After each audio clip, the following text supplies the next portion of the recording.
Olá, querido, mais um programa Tempo de Atitude, programa da Igreja Batista Atitude Central da Barra.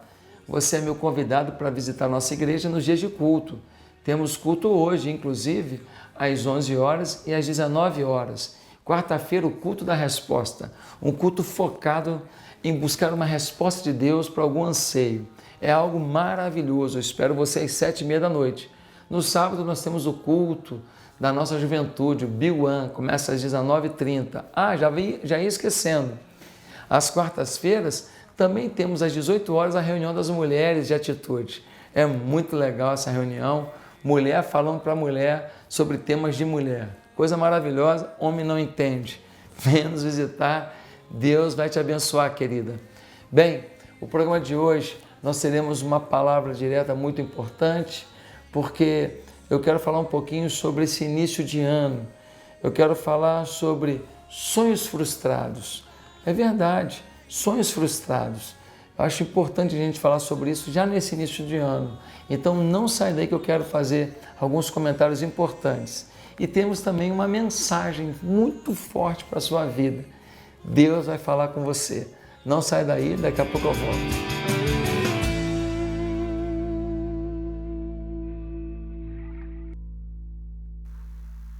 Você pode não mudar o coração de alguém, mas se você viver a palavra e for firme na palavra e for honesto na palavra, eles vão saber que teve um profeta, uma profetisa de Deus no meio deles. Não é seu papel converter as pessoas. Quem converte é o Espírito Santo. É Ele que convence da justiça, do juízo, do pecado. É o que a Bíblia diz lá em João. Não é você que tem que fazer. Agora, você tem que ser a referência de Deus para eles. Você tem que ser o exemplo de Deus na vida deles. Você tem que ser a Bíblia que o mundo vai ler, como canta Gabriela Gomes. Você tem que ser a Bíblia que o mundo vai ler. E eles vão saber que houve um profeta, uma profetisa, um homem de Deus, uma mulher de Deus no meio deles. Meus irmãos, sabe o que está faltando hoje? Voz profética na nossa vida, ação profética na nossa vida, para a gente influenciar o mundo, mudar os corações, impactar as vidas. Nós temos a palavra de refúgio para eles. Parece que é afronta, mas não é vida. Parece que a gente está enfrentando eles, não, a gente está salvando eles. Parece que a gente está discordando e aniquilando a cada um deles, não, nós estamos dando um caminho de retorno para Deus.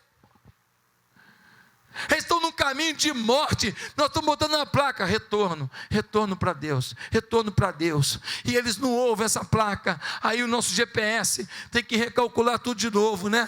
O nosso Waze, e aí aparece outra placa, volte para Deus, e aí eles passam direto, que nem você faz. Aquela mulher fala, virada à direita, fala, não quero ir por aqui não, que é perigoso, não é? Aqui é perigoso, vou por aqui não, vou por lá. Aí quando você passa, ela fala assim, retorno em tantos metros. Você fala, não vou por aqui. Aí você passa direto, é ou não é? Aí o Waze fala com você, a mulher fala, já te falei, retorno a mais 500 metros. Aí depois ela desiste, percebe que você quer tomar um outro caminho. Querido, nós somos esse aviso do Waze celestial, dizendo para as pessoas, tem retorno aqui, tem retorno aqui, tem retorno aqui. Mas se elas não quiserem ouvir e quiserem ir para o inferno, a decisão é delas. Amaremos essas pessoas até o fim e daremos um caminho para elas até o fim. É o nosso papel. Nem sempre as pessoas vão nos ouvir. Não podemos nos desestimular por causa disso. E tem mais, hein? O versículo 6 diz que ele seria ameaçado. No versículo 6 chega a dizer, olha, que ameaças viriam, olha isso. E você, filho do homem, não tenha medo dessa gente. Não tenha medo, ainda que cerque espinheiros, e você vive entre escorpiões. Não tenha medo do que disserem, nem fique apavorado ao vê-los, embora seja uma nação rebelde. Não fica assustado não, porque vai ter espinheiro nesse negócio aí, vai ter ameaça aí, vai ter, olha, quantas vezes você é ameaçado no seu trabalho. Quantas vezes você é taxado? Eu me lembro que eu saía às vezes para almoçar no meu trabalho, aí quando eu voltava, tinha lá um cartaz de uma mulher de biquíni na minha mesa, para me provocar. Não era sempre, mas já aconteceu. Aí eu pegava aí eu gritava, a falta de respeito não. Pegava o cartaz, enrolava, botava na lata do lixo, tranquilo. Aí o cara não faz de novo, porque fica sem graça. Uma vez uma colega de faculdade virou para mim e falou assim, ela estava me dando mole, a verdade é essa, né? Desculpa falar, mas aí como eu não respondi ao seu anseio, porque eu decidi ir para a faculdade e não me envolver, porque já viu, né? Você jovem, se for para a faculdade e participar da roda, da chopada lá, achando que você vai ficar tomando Nesti e água de coco, talvez você consiga, talvez você se influencie. Eu decidi não viver aquilo. Eu passei pela faculdade e decidi não ir nas festas, não ir nada daquilo. E aí, um dia ela falou assim, mas todo mundo, né? Menos o Josué que é padreco. Olha isso. Me deu uma vontade de falar assim, é padreco? Deu vontade. Eu com 19 anos, você acha que eu pensava só coisa boa?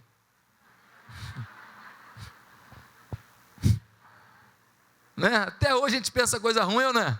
Imagina com 19 anos. Aquele é padreco. Provocou, né? Mas eu fiquei com um padreco na conta. Valeu a pena. Às vezes fingir que não ouviu é a melhor coisa do mundo. Às vezes dar uma de bobo, de sonso, é a melhor coisa do mundo. Muita gente não apanhou porque fingiu que não ouviu. É ou não é? Vem um cara, parece um rinoceronte. Está me olhando, meu irmão?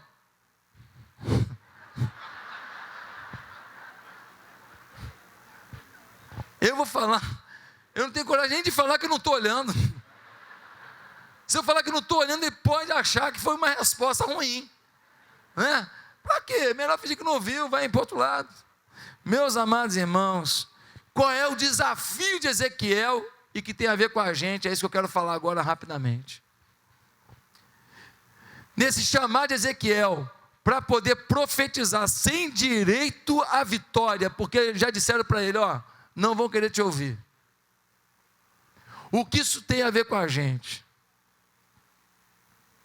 Qual o desafio de todo cristão? É o que eu quero responder agora. Primeiro, o desafio de todo cristão, primeiro, é colocar seus olhos nas Escrituras, como expectativa de vida melhor.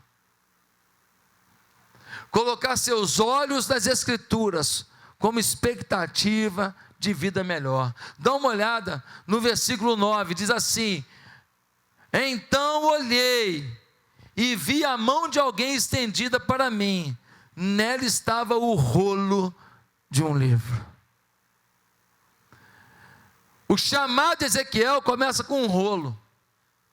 Naquela época não tinha, né, essas páginas para virar assim, era um rolo. As escrituras eram em rolos, você ia desenrolando assim, e até lá embaixo, aquele material, aquele papiro.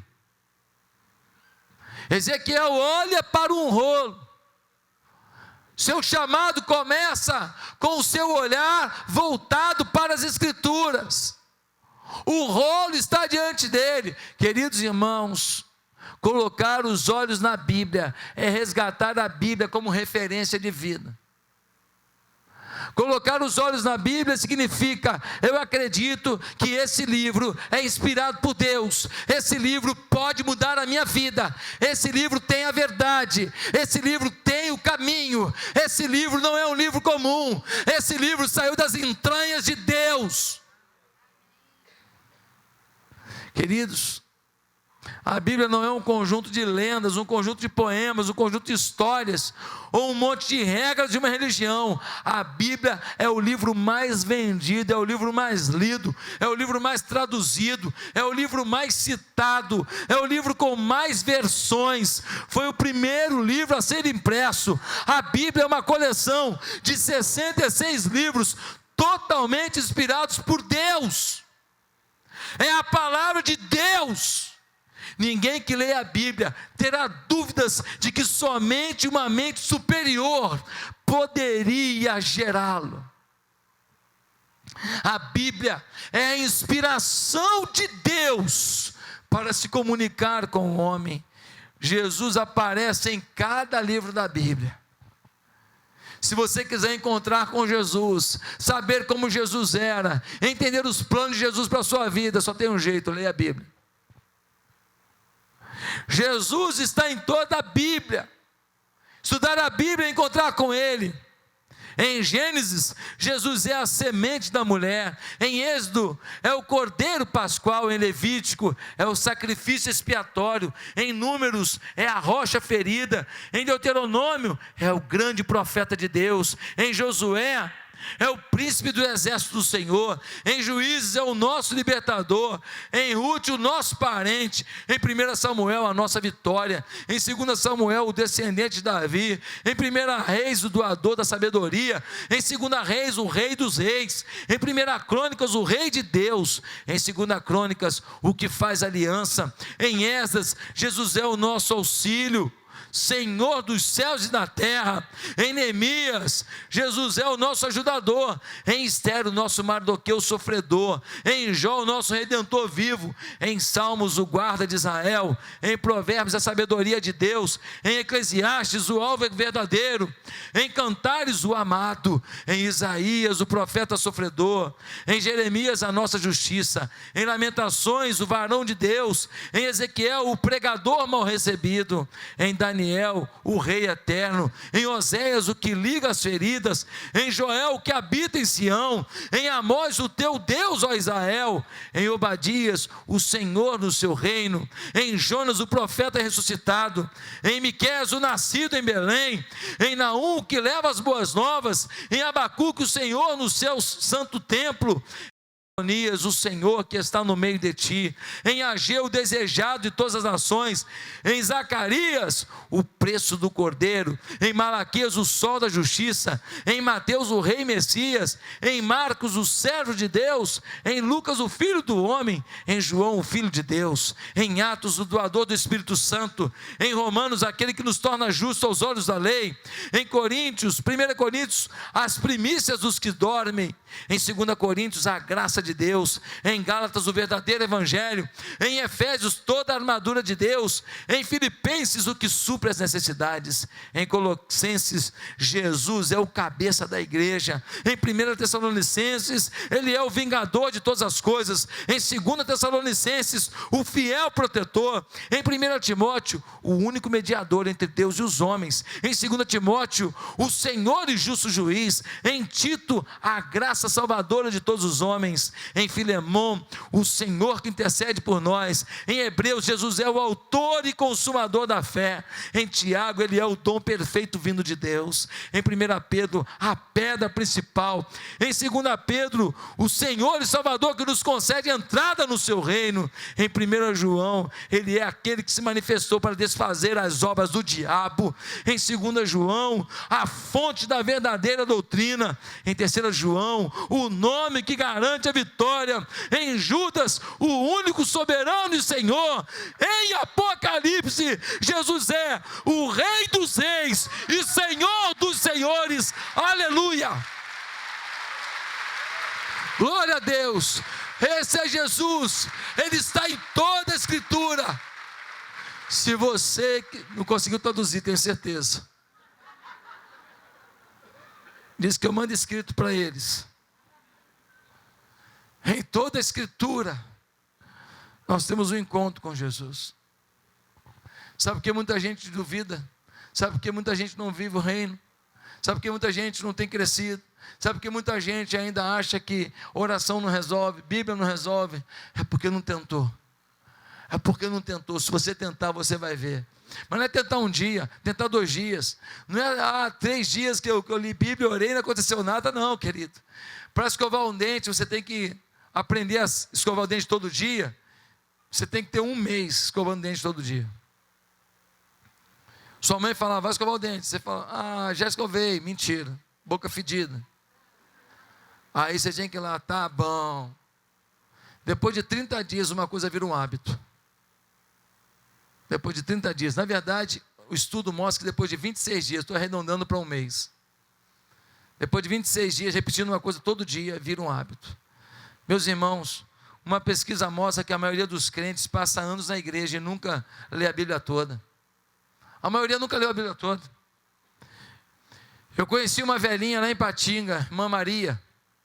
Ela lia a Bíblia toda, todo ano. Ela já tinha lido a Bíblia mais de 60 vezes. Só que depois ela não conseguia mais ler. A sua visão não permitia. E ela pedia para ler a Bíblia para ela, mas aí ela não conseguia ler a Bíblia toda em um ano. Aí ela ganhou a Bíblia em áudio.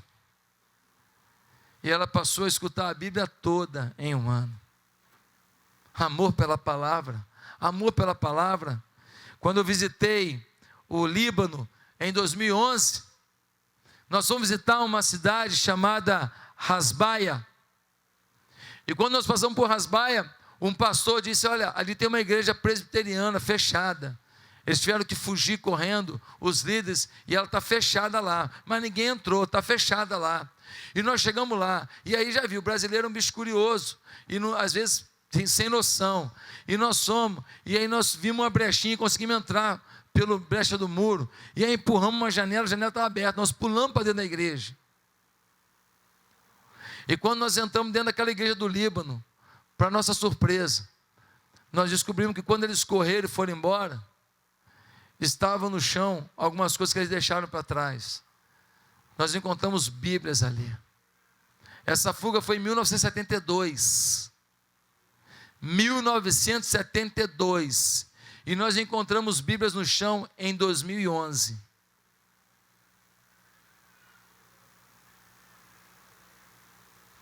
Quanto tempo que dá? 39 anos. Hã? 39 anos de uma Bíblia deixada para trás no chão. Na hora de correr, de fugir para não morrer, deixar a palavra. Tem muita gente deixando a palavra. Meus amados irmãos, tem gente que fala assim: não, pastor, lá na minha casa eu tenho 16 Bíblias. Eu soube de uma irmã que ela tinha 16 Bíblias.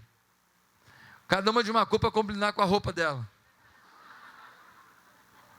Uma Bíblia verde para o vestido, uma vermelha, uma marrom. Isso não resolve nada, irmãos. Nós temos que olhar para a Bíblia como a fonte da felicidade.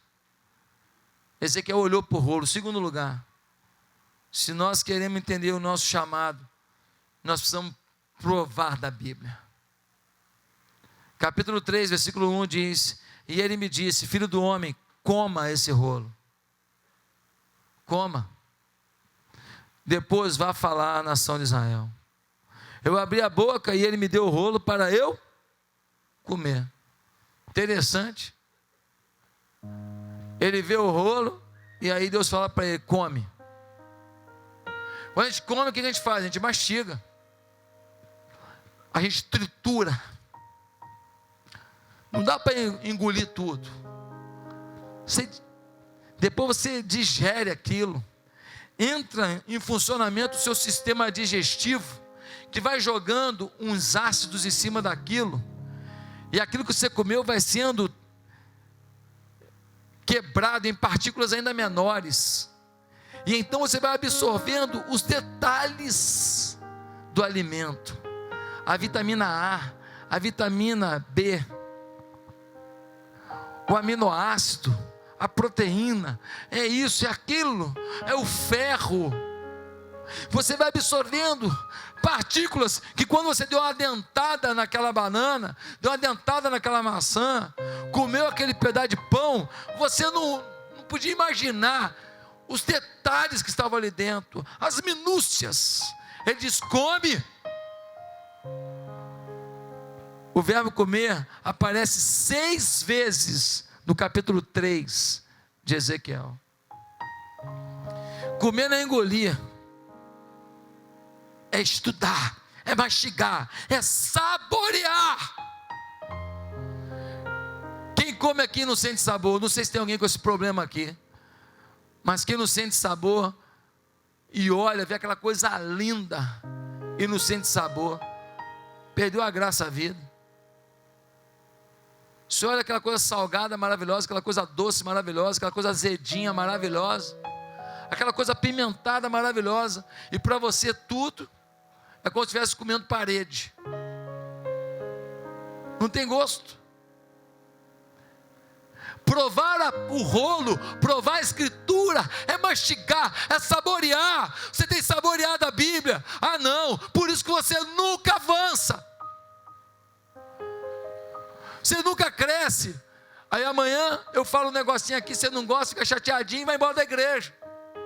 Amanhã na célula fizeram um negócio lá, aí não fizeram do jeito que você não gostou, você vai embora. Sabe por quê? Porque você não tem solidez na escritura, não tem solidez na palavra. Você está na igreja há 10 anos, mas é menino, é menina ainda. Você não comeu o que tem de diferente de um zigoto lá. O espermatozoide encontrou com o óvulo, formou um zigotinho lá, um embriãozinho lá. A diferença dele para você é que você comeu mais tempo. Eu tenho 47 anos comendo. Na verdade eu tenho 48 anos comendo assim, porque formou, você já começa a comer dentro da sua mãe. Dentro da sua mãe lá, você está lá, ó. Até que um dia vem um miserável e corta o umbigo. Estava tão fácil, comia sem esforço, vem um miserável e corta, e fala para você, agora vai viver a vida. Vai ver os presídios do Rio de Janeiro, miserável. Vai ver a violência do Rio. Aí eu estava lá escondidinho dentro da mamãe. Oh, delícia. Agora vinha a vida, não tem jeito, tem que vir. Irmãos, esse livro funciona. Domingo passado, no primeiro domingo do ano, eu preguei sobre você trazer à memória o que traz esperança. Acreditar que esse ano é o melhor ano da sua vida. Hoje eu estou te dando o primeiro princípio para que esse ano seja o melhor ano da sua vida. Você tem que basear sua fé, sua expectativa na palavra. Você tem que ler a Bíblia toda esse ano. Se você ler 4 capítulos por dia, você vai ler a Bíblia toda em um ano. 4 capítulos por dia. Acorde de manhã, 4 capítulos. Ih, pastor, mas já passou um mês. Já era para ter lido o livro de Mateus todinho.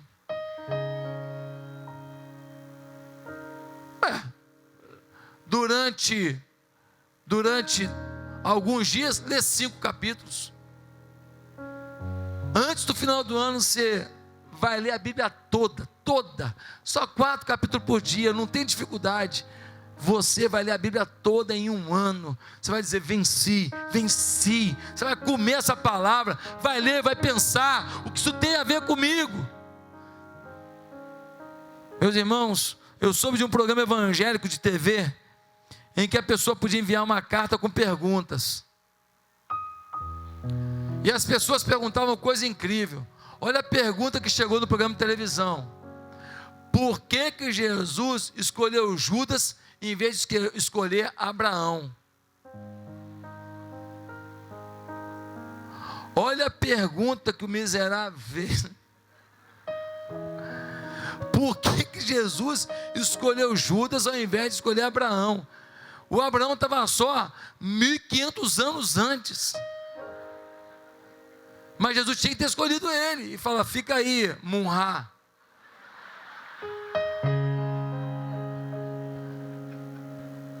Olha isso.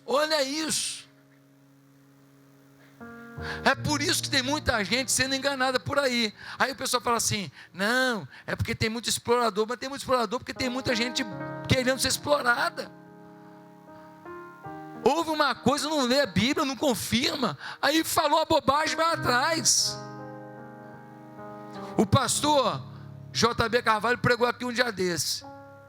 A igreja dele é uma igreja, dele é pentecostal, ele é um homem de Deus, e é uma igreja assim, bem mais, de uma linha bem mais pentecostal do que a nossa. Mas ele disse aqui, quem estava aqui na semana da virada ouviu, ele falou assim, esse povo que fala que tem mente aberta, visão aberta, que vê demônio toda hora, ele está oprimido por demônio. Ele falou aqui. Não, porque eu tenho discernimento espiritual, eu vejo demônio. Ver demônio o tempo inteiro? Você acha que eu quero ver demônio o tempo inteiro, rapaz?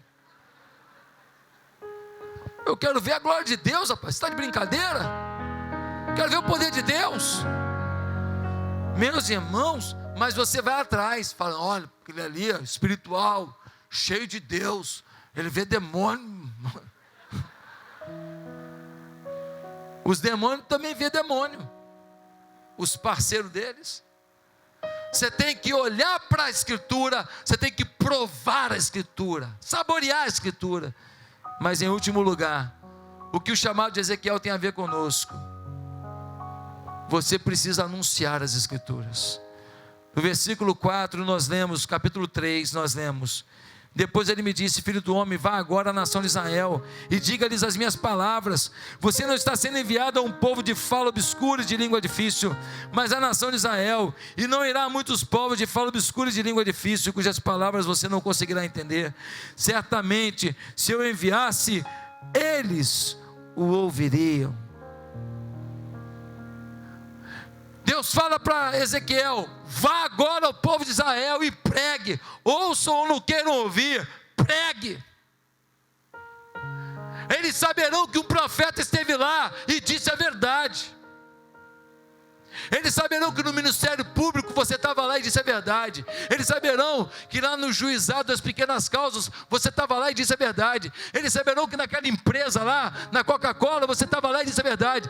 Eles saberão que lá no meio daqueles corretores de imobiliária, que você estava no meio, você estava lá e disse a verdade. Eles saberão que você estava lá naquele quartel, no meio de um bando de soldados, cabos, sargentos e oficiais, e você disse a verdade. Eles saberão que no meio da polícia militar você disse a verdade. Eles saberão daquele encontro de mães levando seus filhos para a escola, você disse a verdade. O nosso papel é pregar a palavra. Um cristão foi visitar um amigo muito doente. Como aquele amigo era muito resistente ao evangelho, ele evitou de falar. Foi lá, falou com o amigo, melhoras, mas sem graça, que o amigo muito doente, não era convertido, e ele ficou sem graça, não falou nada. Naquela noite, o amigo morreu, mas ele tinha deixado um bilhete para ser entregue ao seu amigo cristão que foi visitá-lo,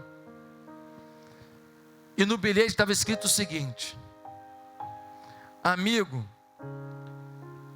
acho que dessa noite não passo. Queria ter a fé que você tem.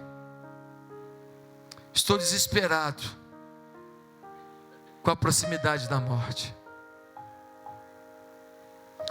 Pastor Ralph Neighbor, que escreveu o livro de líderes de célula, que inspirou todos os outros livros de célula do Brasil inteiro, Ralph Neighbor, ele tinha um amigo médico, muito amigo dele, saía para pescar e tudo, e ele estava esperando um dia assim, para ele falar, rasgado mesmo, sabe? Em vez de só fazer um comentáriozinho, pregar mesmo, falar: olha fulano, você precisa aceitar Jesus como o Senhor da sua vida, senão você não vai ter a salvação eterna. A salvação está em Jesus Cristo, Ele morreu na cruz para nos levar ao Pai, você não tem acesso ao Pai. Ele estava esperando uma oportunidade, ele falava uma coisa, falava outra, mas ele nunca chegou assim, e ele já era um pastor. Um belo dia, esse amigo médico teve um acidente, acho que foi de barco, e morreu. Quando o pastor Ralph Neighbor chegou no enterro, veio até ele, eu não me lembro se foi não sei se foi a mulher dele ou se foi um filho, chegou e falou assim: Ralph, o fulano gostava muito de você, ele te admirava muito, ele achava lindo o jeito que você conduzia a vida com Deus, e ele sempre me dizia que ele estava esperando um dia, porque um dia você ia explicar para ele como é que era a sua vida com Deus, detalhe por detalhe. Pastor Ralph Neighbor, até hoje não tem isso bem resolvido. Ele é um senhor de quase, olha, eu não sei se já tem 90, mas se não tem, está beirando os 90. Até hoje ele sai de casa, bota a boinazinha dele, bota o cachecolzinho dele, o casaquinho dele, ele entra num bar, ele faz isso até hoje. Pelo menos fazia até 2 anos atrás, não sei se a saúde dele permite hoje. Ele entra num bar, senta num bar, pede um refrigerante, pede um suco, alguma coisa, para encontrar alguém. Ele faz isso toda semana. E aí quando ele vê alguém, ele fala, vamos tomar um suco aqui e tal, chama a pessoa para a mesa, e ele fala de Jesus. E ele já ganhou um monte de gente para Jesus assim. Ele entra num bar e procura alguém sentado sozinho, tomando uma cerveja, tomando um beer, né? E ele vai lá para falar de Jesus, porque ele falou, nunca mais eu quero carregar no meu pensamento que eu cheguei atrasado. Irmão, o desafio de Ezequiel é igual ao seu. Ele foi até o exílio para falar para o povo de Israel. Você tem que falar para um povo exilado na própria cidade. A idolatria estava na Babilônia, a imoralidade estava na Babilônia, a perversão estava na Babilônia, o pecado estava na Babilônia. Pois é, a Babilônia perde com folga para o Rio de Janeiro. A Babilônia é fichinha para o Rio de Janeiro. A sua cidade é pior do que a Babilônia. A iniquidade, diz a Bíblia, antes da volta de Jesus, se multiplicaria. Irmãos, nós estamos vendo gente dentro da igreja que não tem temor nenhum a Deus. Eles só obedecem a Bíblia o que é favorável. Eles não tentam mudar de vida. Eles não querem largar certos pecados. Eles não tentam viver em Deus. Eles não se comprometem com o reino. Eles não se esforçam. Eles não se sacrificam. Às vezes tem uma vida até bonitinha, mas é assim, vem para a igreja, louvou e vai embora. Não tem compromisso, não tem pegada. A Bíblia diz que o amor de muitos esfriaria antes da volta de Jesus. E a Bíblia diz que a ciência se multiplicaria antes da volta de Jesus. Irmãos, eu tenho para mim que quase que tudo de tecnologia que a gente usa hoje foi descoberto 50 anos para cá.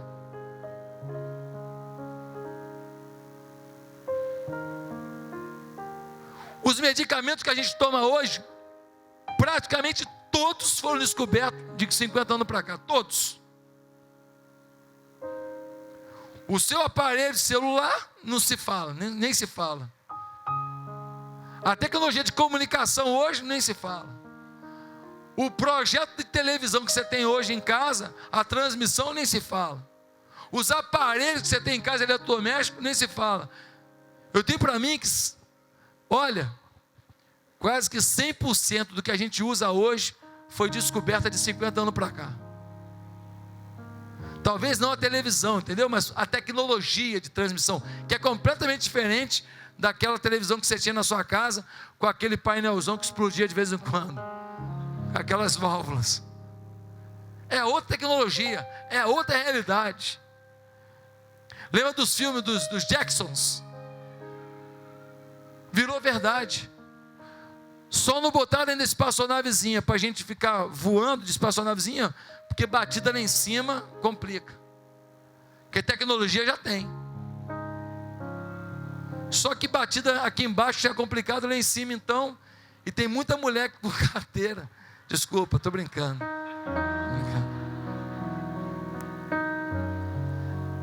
Então, por isso que não abriu. Porque se fosse só um homem dirigindo, já podia ter. Sim, estou brincando, né? Irmãos, Jesus está às portas. E o que tens preparado, para quem será? É hora de olhar para a palavra, comer a palavra e pregar a palavra. Quero desafiar você a discipular uma pessoa esse ano. Quero incentivar você a estar firme numa célula, se você ainda não está. Quero incentivar você a liderar uma célula esse ano. Quero incentivar você a ganhar, cuidar e batizar ao menos uma vida esse ano. Faz isso logo em janeiro. Esse mês já ganho alguém em janeiro. Não, até o final do ano vou ganhar uma pessoa. Não, ganha em janeiro para cuidar em fevereiro, março, para batizar em abril, em maio. Ganhe uma vida, cuide. Mas coma a palavra para ter o que dizer.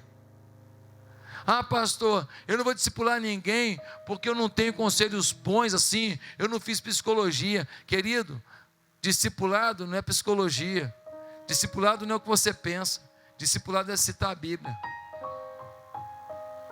Nosso aconselhamento é bíblico, se baseie na Bíblia, irmão.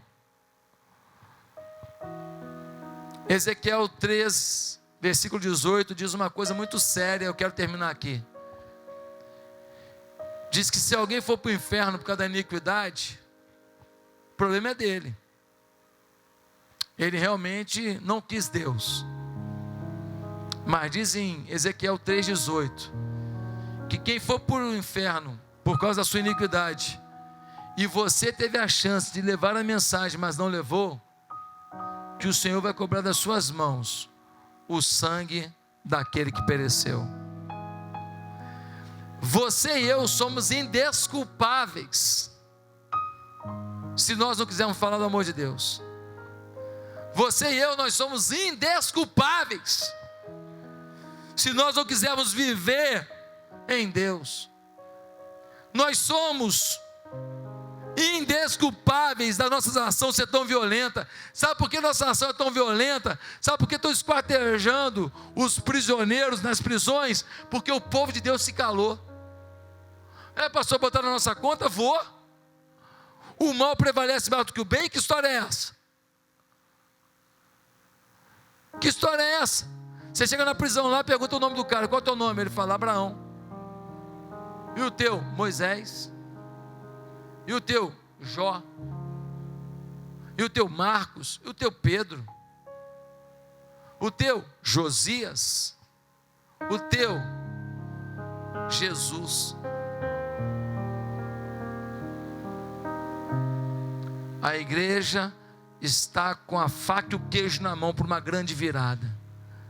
Somos 25% da população do Brasil. Tudo bem que nesse 25% tem de tudo,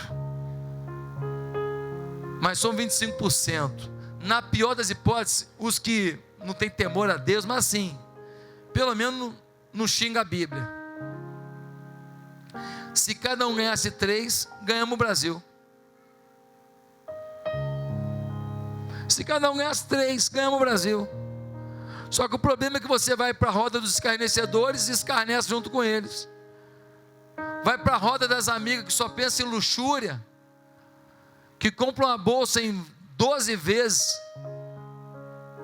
que não tem nem dinheiro para pagar, e você, burra que nem uma besta, compra uma também.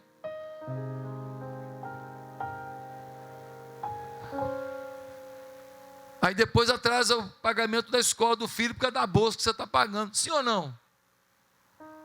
Não, pastor, eu tenho condição de comprar a bolsa, eu não fiquei em 12 vezes não, eu fiz em 11 vezes. Ah, bem, agora eu estou tranquilo. Nós precisamos ter inteligência. Nós somos os príncipes e princesas do Senhor. Nós somos os separados por Deus.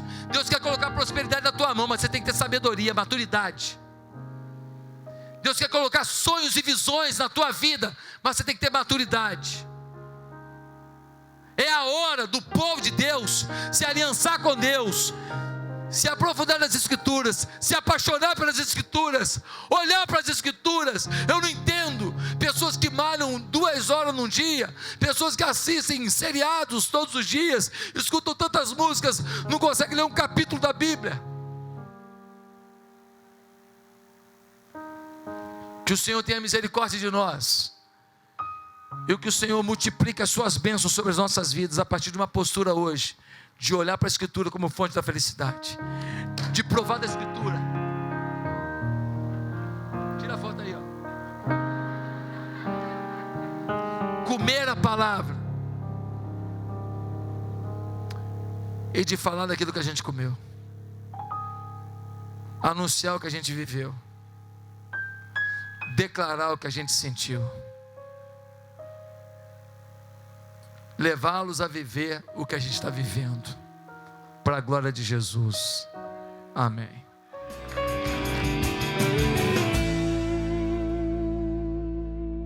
Chegamos ao fim de mais um programa Tempo de Atitude. Eu estou muito feliz com a sua audiência e espero que essa palavra tenha sido relevante para a sua vida. Querida, a nossa igreja está aqui à sua disposição. Nós temos culto todo domingo às 11 horas, às 19 horas. Temos quarta-feira o culto das mulheres às 18 horas e 19h30 o culto da resposta, um culto maravilhoso, empolgante, tendo uma resposta de Deus para a sua vida. No sábado nós temos o culto da juventude, é o culto Biuan. Inclusive agora no mês de janeiro estamos tendo um festival todo sábado, é o Summer Festival. Cada dia uma grande atração. Já tivemos Baruch, já tivemos Eli Soares, ainda teremos outras atrações maravilhosas. Você não pode perder, fica de olho aí na propaganda, tá certo? E eu queria te dizer uma coisa. Se você começou esse ano e você está com algumas expectativas assim muito grandes para esse ano, eu queria te falar uma coisa. Se você não acertar a sua vida com Deus, você vai sonhar até o seu limite. Mas se você acertar a sua vida com Deus, você vai sonhar os limites de Deus. Eu vou falar um pouco sobre isso hoje na palavra direta. Por isso, quero orar com você e te falar, não sai daí. Escuta essa palavra direta, tá bom? Que Deus te abençoe. Vamos orar. Senhor, muito obrigado por mais uma oportunidade de falarmos contigo, sentirmos a Tua presença. Muito obrigado pela palavra que foi pregada hoje. Muito obrigado, Deus, por cada sensação que o Senhor produziu nos nossos corações. Ao que está desenganado, que venha a esperança. Ao que está enfermo, que venha a cura. Ao que está enfrentando uma luta interior, que venha a tranquilidade. Ao que está prisioneiro, que não seja prisioneiro dentro de si. Apesar de fora do seu corpo estar prisioneiro em grades da justiça, mas que dentro seja liberto. Deus promove uma reviravolta de amor nas penitenciárias do nosso estado, em nome de Jesus. Que haja busca de Deus, já que estão ali aprisionados, pagando alguma pena, ó Deus, que seja um tempo de busca incessante do Senhor, e não de aprender coisa ruim, não de se envolver em porcaria. Não, Deus. Já que estão ali aprisionados, que seja um tempo, começa uma revolução de amor na cidade a partir dos presídios. Eu repreendo o que está acontecendo em presídios de fora do Rio de Janeiro, onde pessoas têm sofrido o dano da violência. Repreendo isso aqui. Deus, te peço pelos meninos, os jovens da nossa cidade. Alguns estão se drogando, achando que estão abafando, estão se perdendo. Tem misericórdia, Deus. Algumas meninas tão novas estão fazendo sexo com um menino, com outro menino. Não entenderam ainda que estão deixando um pedaço do coração com cada pessoa. Deus, tem misericórdia. Por favor, muda a história da nossa juventude. Arranca a droga, a bebida, a imoralidade da vida deles. No nome de Jesus oramos. Amém. Querido, se você quiser contribuir conosco, você pode fazê-lo. tempodeatitude.tv. Entra lá, contribua conosco. Eu preciso da sua ajuda, preciso muito. Não é pouco, não, muito. Me ajude. O que você puder entregar por mês ou uma oferta só, não sei, como você puder. Cartão de crédito, débito, em conta corrente, o que você quiser, me ajude. Que Deus te abençoe. Amém? Bem, fique agora com a palavra direta sobre sobre sonhos que você não pode deixar se frustrarem.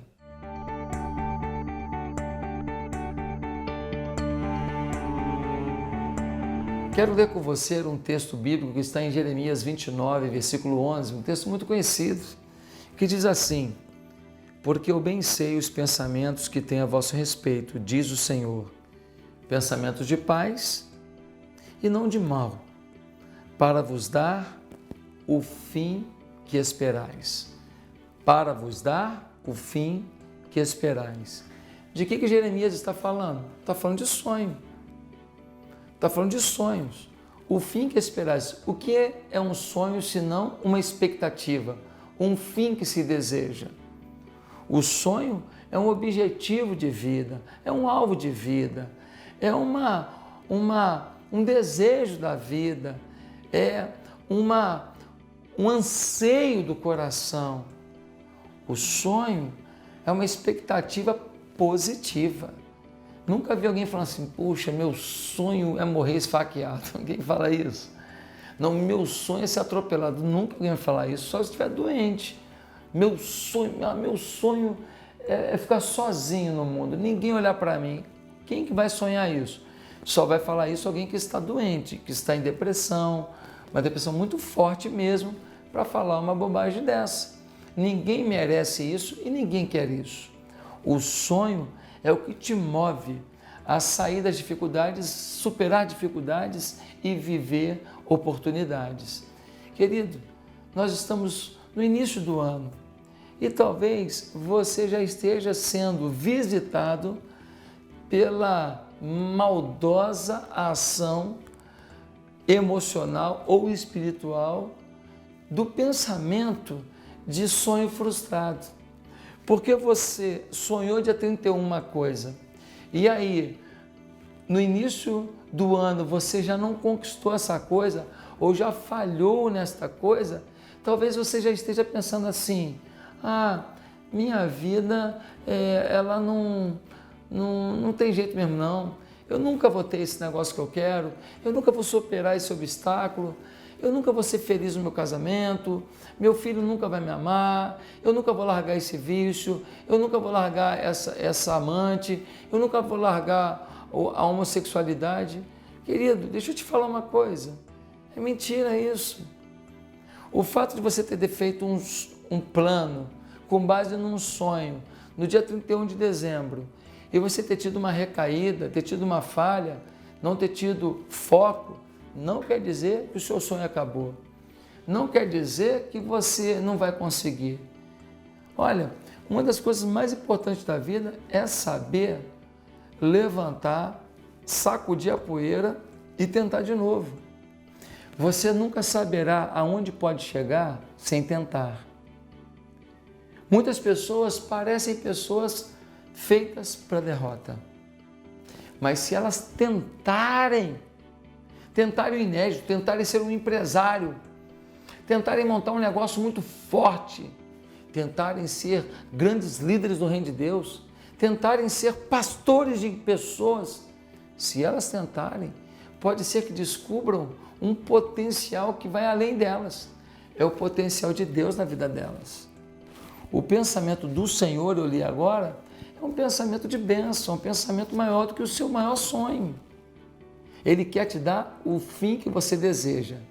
Pastor, então eu quero ser o presidente da Coca-Cola. Aqui, Deus não tem compromisso com suas vaidades, não. Deus não tem compromisso com suas irresponsabilidades. Deus não tem compromisso com suas vinganças. Deus tem compromisso com coisas saudáveis do seu caráter, da sua vida, dos seus desejos. O pensamento dele é te dar o fim que deseja, mas o fim que você vai desejar, se você estiver afinado com Deus, vai ser o fim inteligente, o fim bom, o fim que vale a pena. Eu decidi viver as coisas que valem a pena. Tem pessoas que querem viver as coisas que suprem um desejo momentâneo. Por isso o cara entra na droga, entra na bebida, o cara entra numa situação ou outra que não deveria entrar. Eu decidi viver para coisas que valem a pena. Vale a pena entrar no caminho de Deus, viver a palavra de Deus, sonhar com Deus. Vale a pena. E vale a pena sonhar com Deus, porque Ele quer entregar a você os sonhos do seu coração, mas inspirados pelo coração dele. Você tem orado? Tem lido Bíblia? Tem buscado a Deus? Você tem intimidade com Deus? Não? Então você não sabe ainda o que Deus planejou para você. Busque o Senhor e não deixe com que seus sonhos sejam frustrados. Que Deus te abençoe. Amém.